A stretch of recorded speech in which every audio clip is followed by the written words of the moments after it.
네, 여러분 잘 오셨습니다. 우리가 예배 자리에 나올 때 우리의 인생은 새로워지게 되어 있습니다.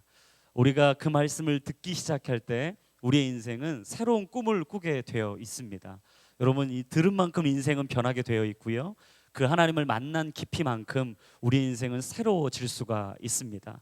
그래서 하나님이 우리에게 날마다 말씀하시기를 그 말씀의 깊이와 넓이와 높이에 나아가라.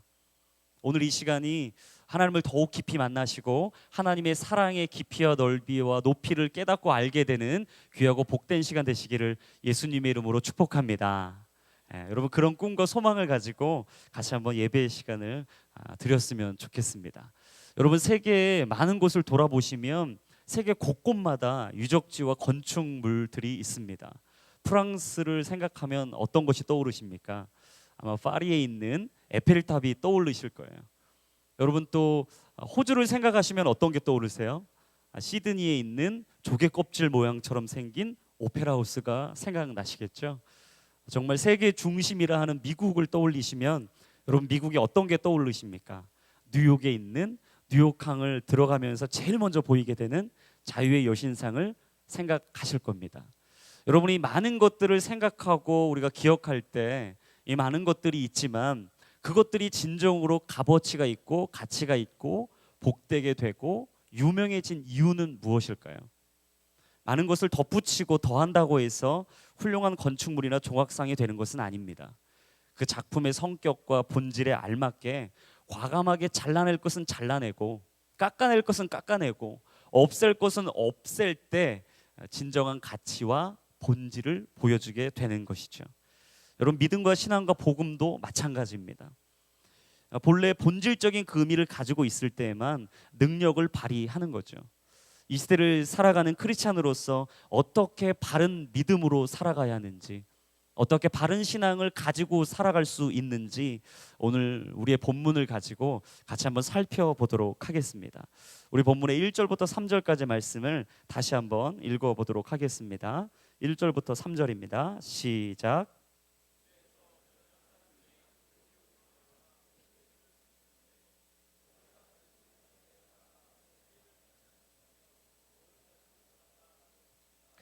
이 말로 인해 바울과 바나바는 그들과 적지 않은 충돌과 논쟁을 벌였습니다. 그래서 안디옥 교회는 바울과 바나바를 세워 몇몇 신자들과 함께 예루살렘으로 보냈습니다. 사도들도 장로들은 이 문제를 어떻게 생각하는지 알아보려는 것이었습니다. 교회의 전성을 받고 여행을 떠난 그들은 가는 길에 페니키아와 사마리아 지방을 거치면서 이방 사람들이 어떻게 개종하게 됐는지를 전했습니다. 이 소식은 모든 형제들을 무척 기쁘게 했습니다. 여러분, 회사 생활을 하다 보면요, 서로 의견이 충돌되고 아이디어가 다르다라고 얘기할 때 너무나 많죠. 서로 같은 걸 생각하고 같은 걸 품고 같은 비전으로 가야 되는데 그렇지 않을 때가 종종 있는 것을 발견하곤 합니다. 여러분, 그때 어떻게 하시죠? 그럴 때는 긴급 회의가 소집됩니다. 우리에게 너무나 중차대하고 중요하다. 그래서 우리가 좀 회의를 해서 이 생각과 마음을 하나로 좀 모아야 되겠다. 여러분, 그럴 때 회의가 소집됩니다. 마찬가지로 오늘 바울의 제1차 전도 여행이 끝났던 AD 49년에 드디어 기독교의 최초의 회의, 바로 예루살렘 공의회가 열리게 되었습니다. 회의의 주된 안건은 두 가지였어요. 복음과 율법. 우리 인생의 참된 복음은 무엇이냐, 그리고 하나님이 우리에게 주셨던 율법은 무엇이냐. 이 복음과 율법, 이 두 가지가 과연 우리 인생 가운데 어떤 의미를 보여주느냐.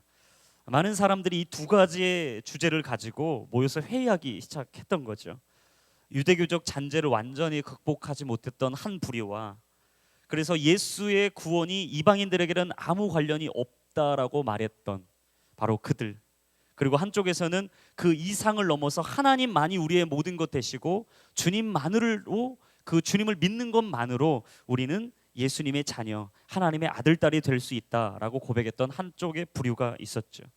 사실 이전에도 사도행전 11장에 고넬료가 예수님을 믿게 되고 이방인인 고넬료가 성령의 세례를 받게 됐던 사건 때문에 잠시 의견이 분분했었던 때가 있습니다.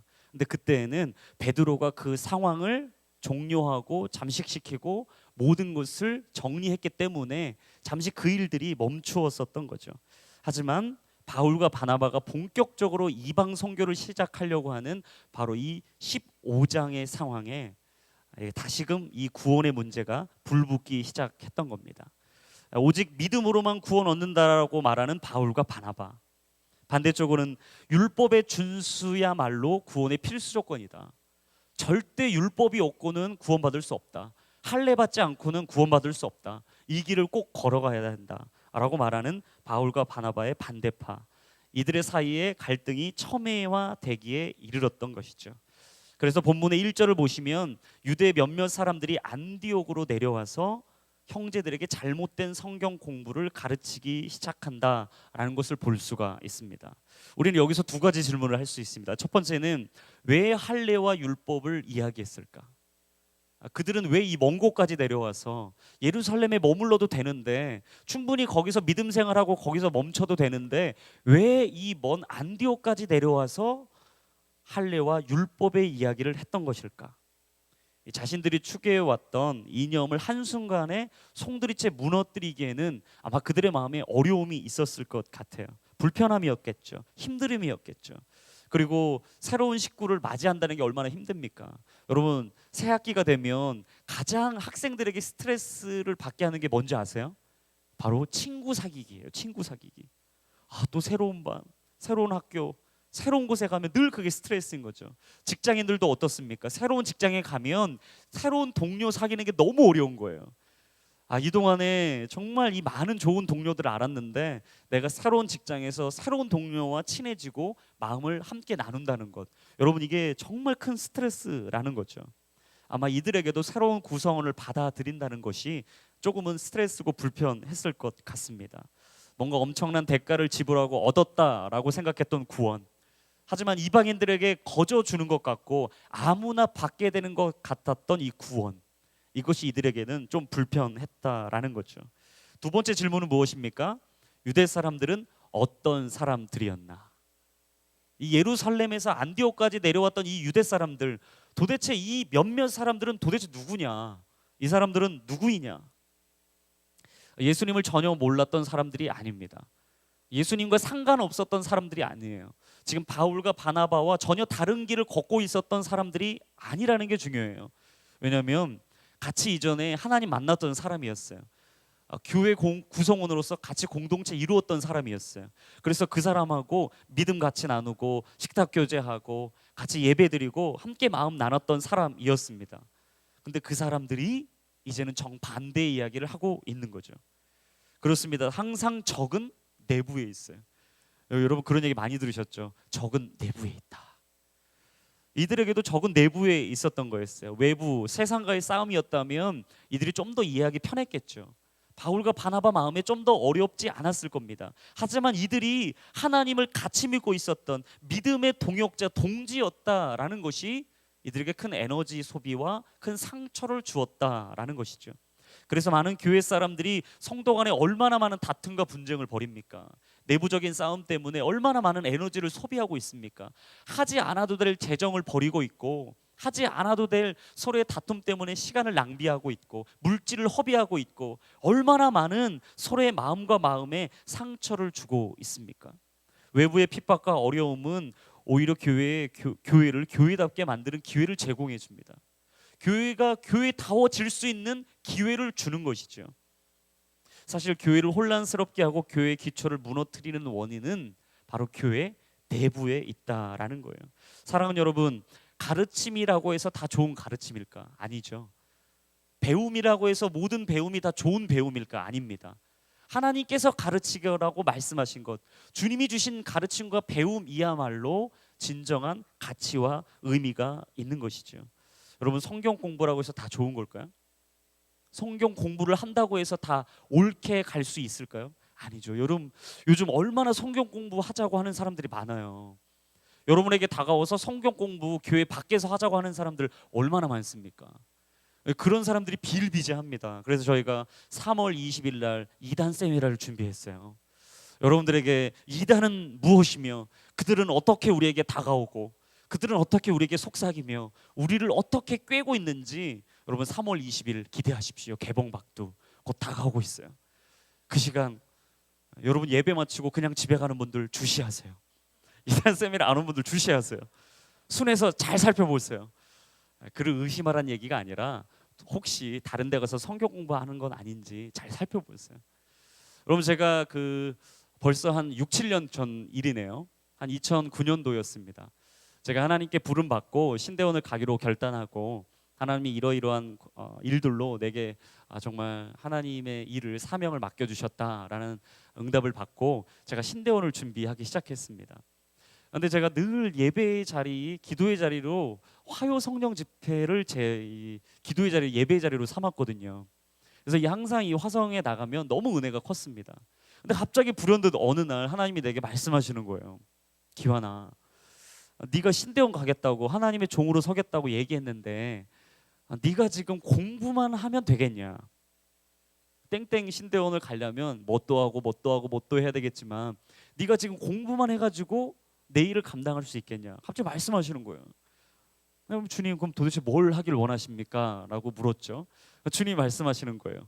당장 일주일에 하루를 떼서 전도를 해라 라고 하는 거예요. 그냥 내 혼자 감정인 줄 알았습니다. 내 혼자 생각인 줄 알았어요. 착각인 줄 알았어요. 스쳐갔죠. 한 주, 두 주, 한 석 주가 지났을까요? 계속 주님이 부담을 주시는 거예요. 여러분 기도할 때 그럴 때 있지 않습니까? 기도하고 하다 보면 잊혀지는 기도가 있고요. 기도하고 하다 보면 계속해서 내 마음에 더욱 깊이, 더욱 크게, 더욱 넓게 자리를 잡는 기도 제목이 있어요.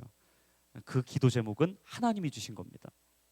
제 마음에 계속 하나님이 부담을 주시는 거예요. 계속 지워지고 잊혀질 줄 알았는데, 내 감정인 줄 알았는데 그게 내 감정이 아니었더라고요. 하나님의 사인이었어요. 도대체 하나님이 부르시는데 감당할 수 없는 거예요. 그래서 제가 그 예배에 탁 그냥 무릎 꿇고 주님께 기도했습니다. 주님, 그렇습니다. 제가 전도하겠습니다. 알았습니다. 하겠습니다. 마음을 딱 주시니까 마음이 편안해지는 거예요. 여러분 하나님이 부담을 주실 때 바로 순종하기를 축복합니다. 그래서 막 부담을 주시는데 순종 안 하면요, 여러분 평생 불편하게 사실 거예요. 근데 바로 순종하면 편해져요. 정리가 되거든요. 제가 편해지니까 예배가 자유가 있는 거예요. 기도했어요. 주님, 제가 어디 가서 전도할까요? 그랬더니 제게 대학교로 가라는 거예요. 정말 이 영적인 불모지, 복음의 불모지, 어느 누구도 찾지 않는 바로 그 땅. 더 이상 쾌락과 향락과 유흥이 덮어서 복음이라는 것을 말하기조차 부끄러운 그 땅, 대학교. 어려웠어요. 마음이 힘들었어요. 그럼 어디 학교 갈까요? 물었더니 정확하게 4개를 얘기해 주는 거예요. 내 학교. 첫 번째, 네가 살고 있는 그 근방에 2학교를 가야 되지 않겠냐? 제가 낙성대 살았거든요. 숭실대랑 중앙대 가라. 거기 한번 바꿔봐라. 알겠습니다. 그러면 가까운 2곳. 그러면 그 다음 먼 곳 어디입니까? 그럼 먼 곳 하목사님이 나온 건국대학교로 가라. 좋았어요. 기뻤어요. 또 하나는 한양대였습니다. 그래서 제가 4개 학교를요, 한 달 동안 한 주씩 딱 이게 줄을 짜가지고 제가 로테이션으로 갔어요. 가서 했는데 너무 기쁨이 넘쳤습니다. 왜냐하면 제가 복음을 전하고 있는데 저랑 동일하게 복음을 전하는 사람들이 있는 거예요. 성경책을 들고 복음을 전하고 있었어요. 근데 저 멀리서 3, 4, 5 벤치에 앉아서 3명, 4명씩 막 복음을 전하고 있는 사람이 있는 거예요. 제가 너무 순진했죠. 기뻤어요. 달려갔어요. 와, 안녕하세요. 저 오늘리교에서 나온 땡땡땡입니다. 제가 사실은 전도를 처음 해봐가지고요, 잘 모르겠어서 이 캠퍼스 나오셔서 먼저 하고 계신데 혹시 이 학교의 노하우를 좀 알려주세요. 갑자기 이 사람이 갖고 있었던 책을 숨기기 시작하는 거예요. 여러분 당당하면 내세워야 되잖아요. 이게 좋은 거면 나눠줘야 되잖아요. 근데 갑자기 숨기는 거예요. 뭐예요? 제 예상과는 전혀 다른 행동을 보고 제가 놀랐어요. 제가 너무 순진했던 거였어요. 그 사람들이 이단이었습니다. 나누고 얘기하다 보니까 교리가 안 맞아요. 진리가 안 맞아요. 자꾸 저를 자신들이 모임하고 있는 곳으로 자꾸 오라는 거예요. 성경 공부 해보자는 거예요. 뭐 하는 사람이라고 물어서 제가 신대원 가려고 준비하니까 옳다, 당신이야말로 진짜 와야 될 사람이라고, 하나님이 예비하신 것 같다고 막 얘기하는 거예요. 근데 아무리 대화를 나눠도 서로 대화가 안 맞거든요. 불편하거든요. 이상하게 불편할 때 여러분 그때는 이단입니다.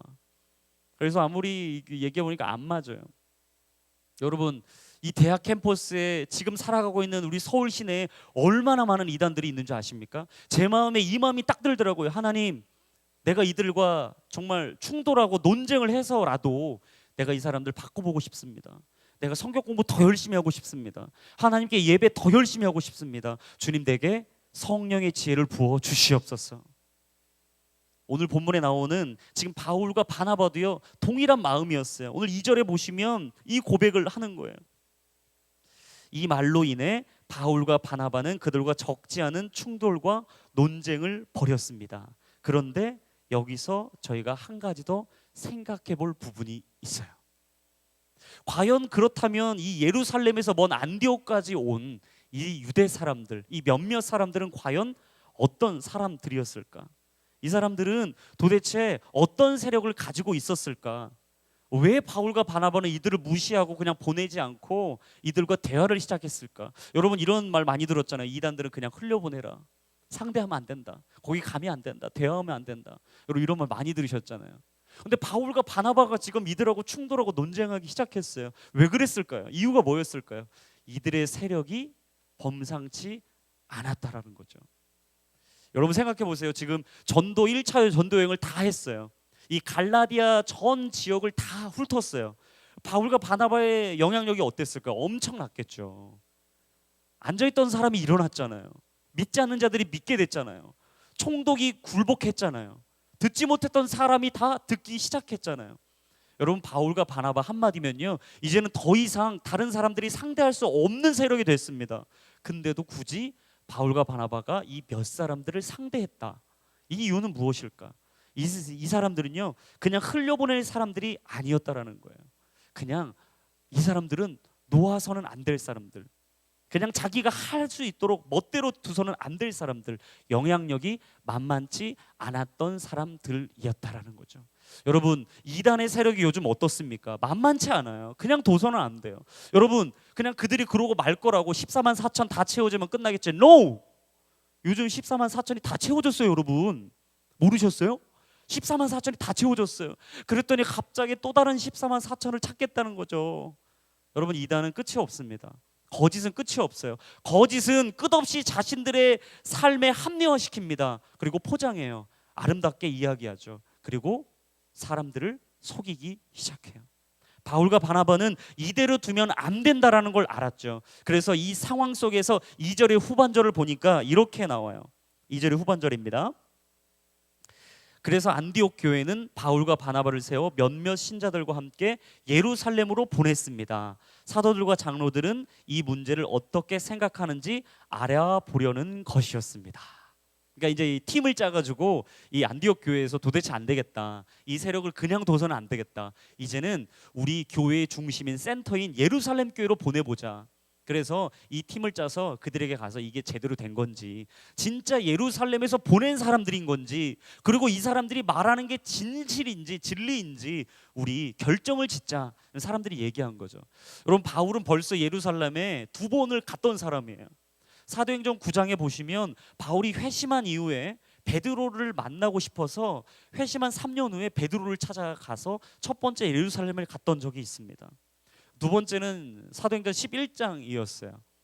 이 11장에 보시면 안디옥 교회 구제의 헌금을 모았습니다. 이 헌금을 전달하기 위해서 예루살렘에 벌써 2번째 간 경험이 있어요. 그리고 바울은 3번째 예루살렘을 향해 가고 있습니다. 여러분, 벌써 3번째인데 바울이 예루살렘 가는 길을 몰랐을까요? 가는 길을, 어떤 길이 지름길이고 어떤 길이 위험을 당하지 않고 어떤 길이 쉬운 길인지 몰랐을까요? 하지만 바울은 알았음에도 불구하고 가는 길이 어디를 거쳤는가? 바로 하나님께서 자신에게 맡겼다라고 생각하는 페니키아와 사마리아 지방을 지나서 가기 시작합니다. 왜 거기를 지나갔을까? 왜 이 이방인들이 있는 그곳을 지나갔을까? 그리고 바울은 왜 이 이방의 지역을 주목했을까? 한 가지였습니다. 복음을 복음되게 한다. 진리를 진리로 바로 세워야 한다라는 바울의 믿음이, 고백이 있었던 것이죠. 그래서 이 바울은요, 돌아가는 것 같지만 페니키아와 사마리아를 지나갔어요.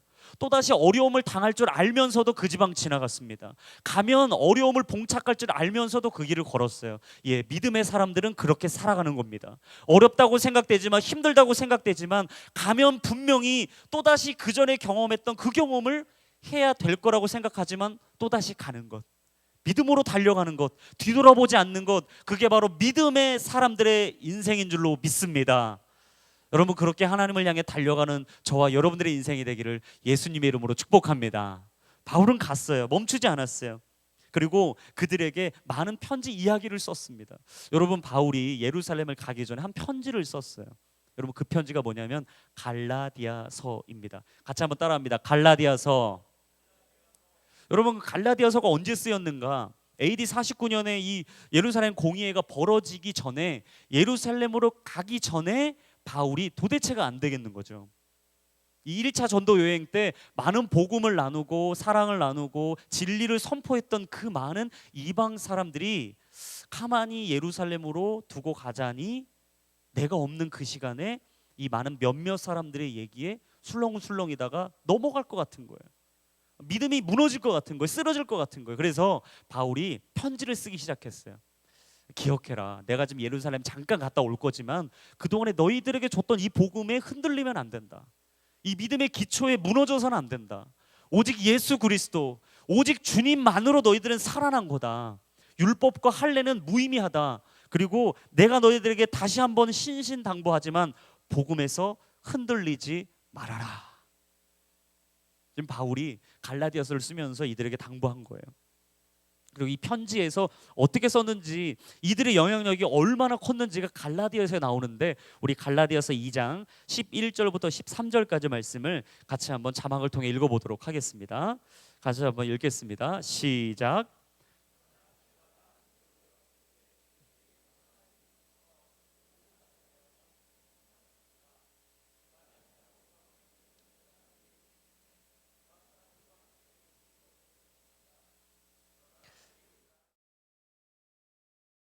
슬그머니 그 자리를 떠났습니다.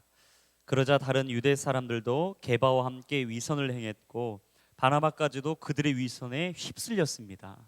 그러니까 이 예루살렘에서 안디옥에 온 이 몇몇 무리들의 영향력이 얼마나 컸는지를 오늘 갈라디아서 2장에 바울이 이야기해 준 거예요. 오직했으면 사도라 불렸던 베드로가 흔들렸겠습니까? 이 갈라디아서 방금 2장 11절에서 13절의 내용이 뭐죠? 같이 베드로가 이 바나바랑 이 이방 사람들, 믿게 된 사람들하고 식탁 교제를 하고 있었던 거예요. 맛있게 막 밥을 먹으면서 이런 얘기 저런 얘기, 그 집이 어때요? 아무개 똥개가 어떻습니까? 잘 자라고 있어요? 뭐 이런저런 얘기 했겠죠. 그래서 요즘 믿어서 어떠세요? 하나님 만나니까 삶이 변했습니까? 즐겁습니까? 혹시 고민은 뭐예요? 기도 제목은 뭐죠? 라고 지금 아마 순모임을 진행하고 있는 거예요. 지금 여러분 생각하면 순모임을 진행하고 있어요. 여러분, 순모임을 딱 진행하고 있는데 갑자기 상상해 보십시오. 순장님이 갑자기 일어나는 거예요. 그러더니 갑자기 순 원들을 내려놓고 자기 원하는 대로 가버리는 거예요. 무서운 목사님이 왔다고. 생각해 보세요. 상상이나 될 일입니까? 말이 될 일입니까? 지금 보고 베드로가 쭈뼛쭈뼛하면서 갑자기 그 자리를 팍 차고 나간 거예요. 더 놀라운 사실은 바울과 1차 전도 여행을 함께 했던 바나바까지 그들의 마음에 어려워서 휩쓸리기 시작했다. 그러니까 이들의 세력이 쉽지 않았다라는 거죠. 비본질 속에 빠져있는 이들의 무리가 범상치 않았다라는 거예요. 여러분, 신앙의 위기, 믿음의 위기, 교회의 위기는 무엇입니까? 바로 초대교회의 위기는 비본질적인 사람들이 영향력을 갖는 데부터 시작됐어요. 절대 세력을 잡아서는 안 되고 권력을, 패권을 잡아서는 안 되는 그 사람들이, 비본질에 빠져있는 그 사람들이, 할례와 율법 앞에 무릎 꿇고 있었던 그 사람들이 권력을 잡기 시작하자 초대교회의 위기가 오기 시작했습니다. 여러분, 돌에 맞고 핍박당하고 버림받고 고난과 역경을 당한다고, 여러분, 그게 믿음의 위기가 아닙니다. 그게 신앙의 위기가 아닙니다. 신앙의 위기는 무엇인가? 바로 비본질적인 것에 집착하기 시작하면서 나의 마음이 흔들리기 시작할 때, 여러분, 그때가 믿음의 위기입니다. 하나님의 말씀을 사모함보다 다른 것이 내 귀를 더 기쁘게 해주고 내 마음을 더 흡족하게 해주기 시작할 때, 그래서 하나님의 말씀을 더 멀리하기 시작할 때, 여러분, 그때가 바로 여러분 신앙의 위기입니다. 교회가 오직 예수 그리스도만을 드러내야 함에도 불구하고 사람의 이름이 높아지고 서로의 이름이 높아지고 서로가 서로를 바라보면서 기쁘고 즐겁다 이야기하며 예수 그리스도의 이름이 땅에 떨어지는 그 순간 바로 교회의 위기가 오는 것이죠. 여러분, 교회의 주인은 누구입니까? 예수 그리스도. 여러분, 교회의 머리는 누구십니까? 예수 그리스도.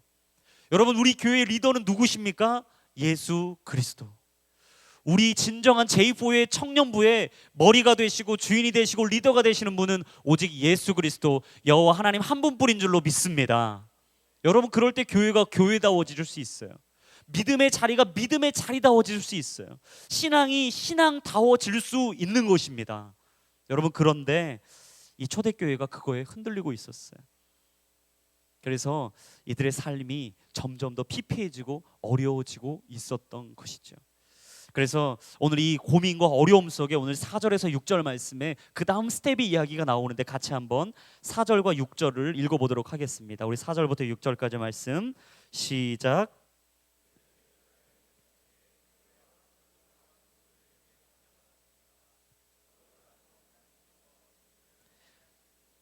그들에게 보고했습니다. 그때 바리새파에 속해 있다 신자가 된 몇몇 사람들이 일어나 말했습니다. 이방 사람들이 할례를 받고 모세의 율법을 지키도록 해야 합니다. 사도들과 장로들이 이 문제를 논의하려고 함께 모였습니다. 여러분, 딱 보니까요, 예루살렘을 딱 갔는데 여기에도 똑같은 일이 벌어지고 있었던 거죠. 이 예루살렘에 오기 전에 안디옥에 있었던 그 몇몇 사람들이 말했던 할례와 율법의 문제, 이 구원의 문제가 동일하게 예루살렘 교회에서도 대두되고 있었던 거예요.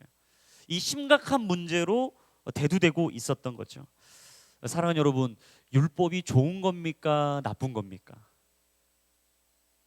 여러분, 율법은 좋은 겁니다. 나쁜 게 아니에요.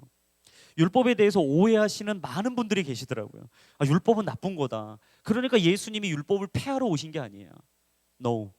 율법을 폐하러 오신 게 아니라 어떻게 하러 오셨다고요? 율법을 완성하러 오셨다. 사랑하는 여러분, 기억하세요. 예수님이 이 땅에 오신 이유는요, 율법을 완성하기 위하여 오셨습니다. 여러분, 그 십계명이 나와 있는 곳이 두 곳 있죠.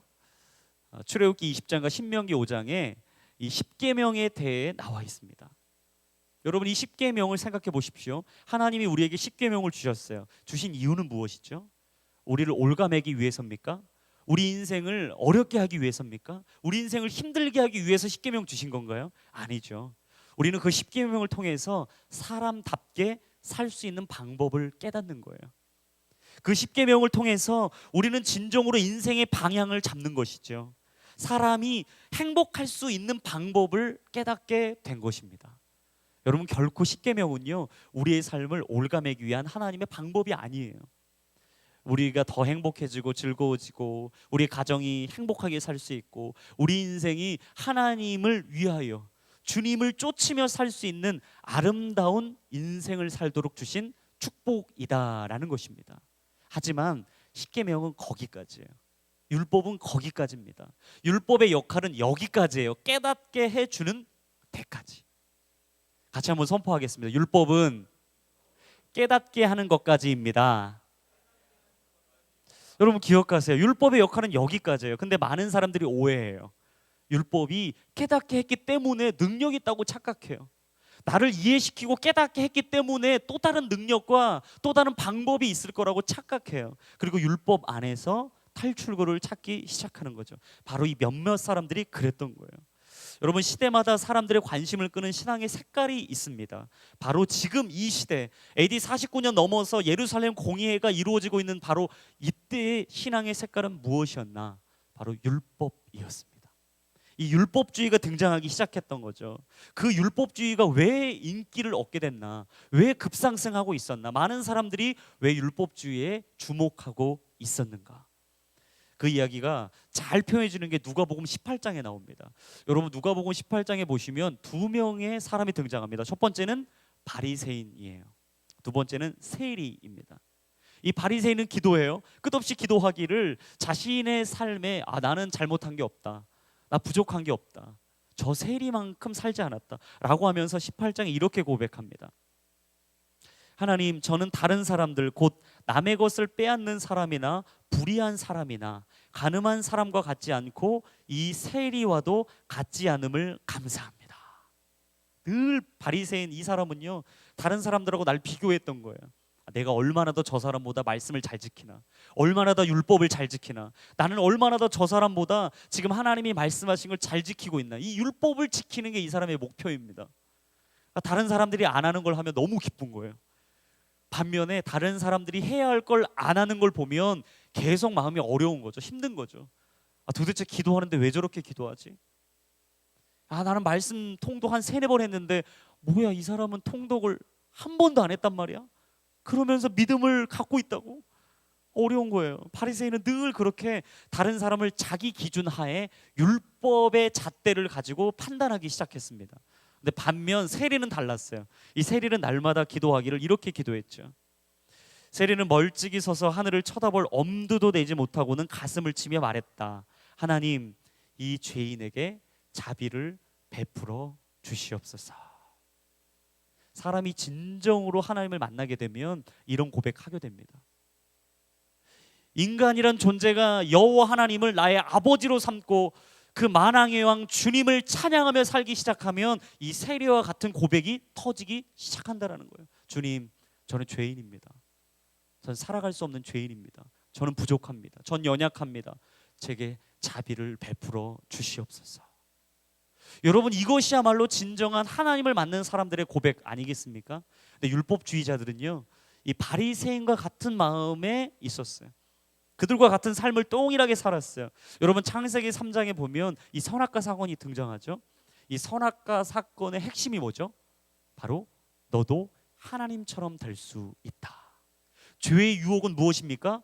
너도 하나님처럼 될 수 있다. 같이 한번 따라합니다. 나도 하나님처럼 될 수 있다. 여러분, 이게 착각입니다. 여러분, 이게 착각이에요. 이 죄의 속삭임입니다. 죄의 거짓입니다. 여러분, 절대 우리는 하나님처럼 될 수 없어요. 하나님보다 높아질 수 없어요. 주의 이름을 건들 수도 없어요. 그리고 하나님처럼 닮아갈 수도 없는 존재들인데도 불구하고 죄는 끝없이 이야기하는 거예요. 야, 괜찮아, 한번 해봐. 너 자유해질 거야. 편해질 거야. 네 삶이 더 평범하게, 더 유익하게, 더 행복하게, 즐겁게 살 수 있을 거야 라고 계속 우리에게 착각을 이야기해 주는 것이죠. 우리 사도행전 4장 12절 말씀을 같이 한번 자막을 통해 읽어보도록 하겠습니다. 시작. 예수 외에 다른 어느 누구에게서도 구원을 받을 수 없습니다. 하나님께서는 하늘 아래 우리가 구원받을 만한 다른 이름을 우리에게 주신 일이 없기 때문입니다. 아멘. 사랑하는 여러분, 복음은 심플합니다. 복음은 간단합니다. 복음은 아주 간편합니다. 예수 그리스도, 예수 그리스도, 예수 그리스도. 여러분, 예수 그리스도 외에는 우리에게 생명을 주실 분이 없는 줄로 믿습니다. 복음 예수 그리스도, 우리의 신앙 예수 그리스도, 구원 예수 그리스도, 생명 예수 그리스도. 다른 말이 필요 없습니다. 다른 이유가 필요 없어요. 다른 말을 할 필요가 없습니다. 오직 예수 그리스도. 같이 한번 선포하겠습니다. 예수 그리스도. 여러분, 인생 가운데 예수 그리스도만이 진정한 여러분들의 참된 목자요, 인생의 주인이 되시기를 예수님의 이름으로 축복합니다. 여러분, 그 한 가지만 있으면 다 끝나거든요. 근데 율법주의자들이 이게 해결이 안 되는 거예요. 삶에 눌려 있다 보니까, 지쳐 있다 보니까 내 생각, 내 마음이 옳다라고 착각하기 시작하니까 이 문제가 풀리지 않는 거죠. 여러분, 삶의 문제는 언제 풀리는가? 예수님 앞에 있을 때 풀립니다. 복잡했던 나의 인생이 언제 해결되는가? 예수님 앞에 무릎 꿇을 때 해결돼요.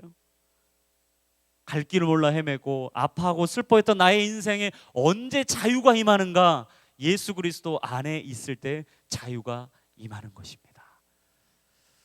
바로 오직 예수 그리스도를 통해서만 구원의 선물을 받을 수 있는 것이죠.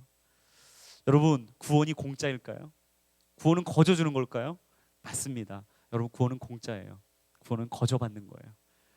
어떤 사람들을 보니까요, 옷을 살 때 이 가격표를 먼저 보는 분들이 계시더라고요. 옷을 살 때 가격표를 먼저 보는 거죠. 특별히 자매분들이 그런 특징을 많이 갖고 있어요. 쇼핑을 가고 딱 보면 이제 도대체 이 옷의 값어치가 뭐냐는 거죠. 이 옷을 도대체 값어치를 뭘로 평가할 수 있냐는 거죠. 이 가치가 뭘로 평가되냐는 거죠. 기준을 내놓으라는 거죠. 그 기준이 뭘까요? 가격표예요. 이 옷이 어떻게 생겼든 도대체 누가 만들었든 상관 안 합니다. 가격표에 높은 가격이 적혀 있으면 이 옷은 좋은 거예요. 이 옷은 최고의 것이에요. 가질 가치가 있는 거예요. 목말라 하죠. 목을 매죠. 그래서 그 옷 하나 사보고 싶다. 다 그런 생각해요. 근데 갑자기 옷을 가격표를 딱 봤는데 10,000원, 20,000원, 한 30,000원? 와, 뭐 이 옷 뭐 싸구려네. 메이커 없는 거네. 짝퉁이네. 아무나 만들었나 보다. 뭐 동대문에서 남대문에서 아무나 그냥 옷 만들었나 보다 생각하는 거죠. 여러분, 과연 그게 진짜 그 옷의 가치를 표현해 줄까요? 아니죠. 사랑하는 여러분, 구원이 공짜라고 해서 값어치 없는 건가요? 아니죠. 구원은 가장 보배롭고 가치 있는 놀라운 축복입니다. 구원은요, 예수님의 피값이에요. 구원은요, 예수님의 몸값입니다. 구원의 가치는 예수님의 십자가에 못 박히시기까지, 우리를 위하여 죽으시기까지, 그리고 모든 피와 물을 흘리시기까지 우리에게 내어주신 가장 귀하고 보배로운 가치입니다. 구원이 공짜라고 해서 아무에게나 누구에게나 있는 거라고 착각하시겠습니까? 오해하시겠습니까? 아니요. 구원은 어느 누구와도 바꿀 수 없는, 어느 무엇과도 나누고 바꿀 수 없는 예수 그리스도의 생명이요, 예수 그리스도의 목숨이요, 그 피값이요, 예수님의 마지막 우리를 향한 사랑의 표현이요, 증표라는 것입니다. 그 구원의 사랑을 통해 살아나십시오. 그 구원을 가지고 날마다 믿음을 선포하십시오. 그리고 그 구원을 받은 우리들은 그 믿음으로 날마다 세상 가운데 구원을 전하고 복음을 선포하고 그 사랑을 나눌 수 있는 믿음의 통로, 축복의 통로, 사랑의 통로, 복음의 통로가 되시기를 예수님의 이름으로 축복합니다. 여러분, 이 사람들이 이걸 몰랐던 거예요. 이 예루살렘 교회에 있던 사람들이 이 진리를 몰랐던 거예요. 복잡한 거죠. 힘든 거죠. 도대체 누가 맞냐, 누가 진짜냐, 누구 말이 맞냐, 이 회의가 소집돼서 많은 이야기를 하고 있다가 드디어 베드로가 이 결론을 내줍니다. 그 본문이 오늘 7절부터 11절까지 말씀에 있습니다. 우리 7절부터 11절까지 말씀을 우리 같이 한번 읽겠습니다. 시작.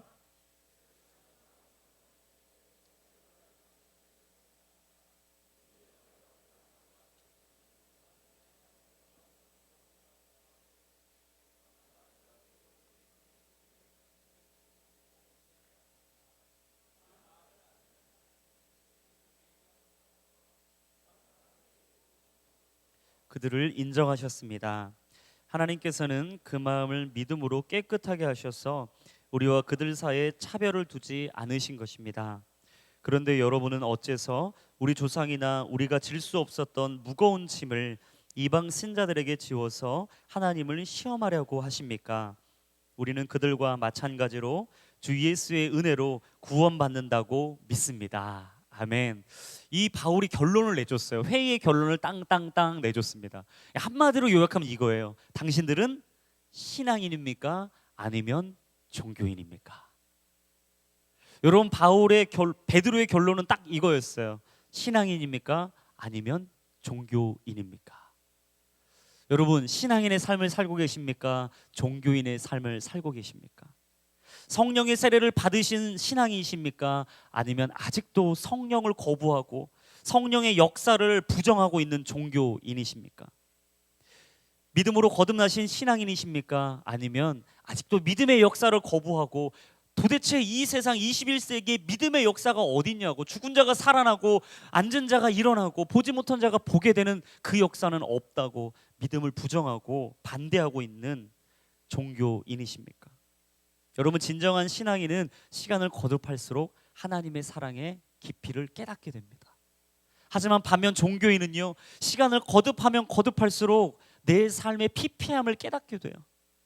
메말름을 깨닫게 돼요. 그래서 도대체 내 인생 왜 태어났냐, 나 뭐 때문에 살아가고 있냐, 내가 하고 있는 것은 무슨 의미가 있냐, 계속 자신의 인생을 부정하는 거죠. 불평하는 거죠. 의미를 못 찾는 거예요. 진리를 못 찾는 것이죠.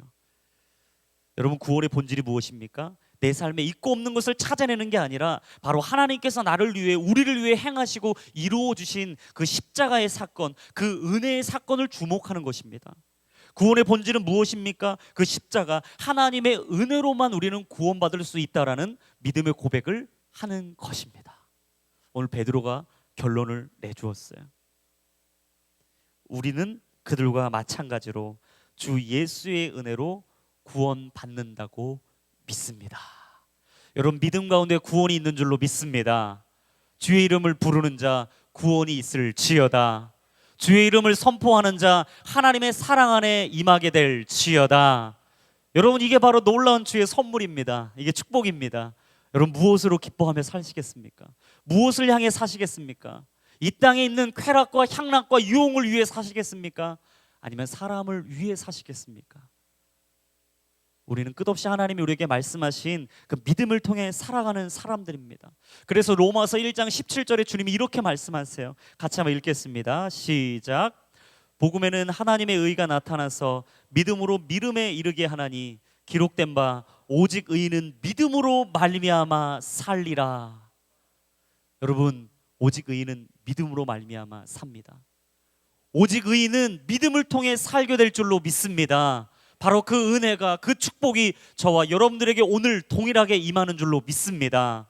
여러분, 그 믿음 가지고 사십시오. 바른 믿음 가지십시오. 바른 신앙을, 태로를 가지십시오. 그리고 여러분 자리에 맡기신 그곳, 그 자리에서 바로 서 계십시오.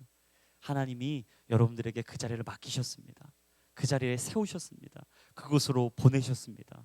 오늘 이 마음 가지고, 이 믿음 가지고 날마다 승리를 선포하고 기쁨으로 나아가는 저와 여러분들의 인생이 되기를 예수님의 이름으로 축복합니다. 같이 한번 기도하며 나아가겠습니다. 여러분, 우리가 오늘 바른 믿음과 바른 신앙에 대해서 보았습니다.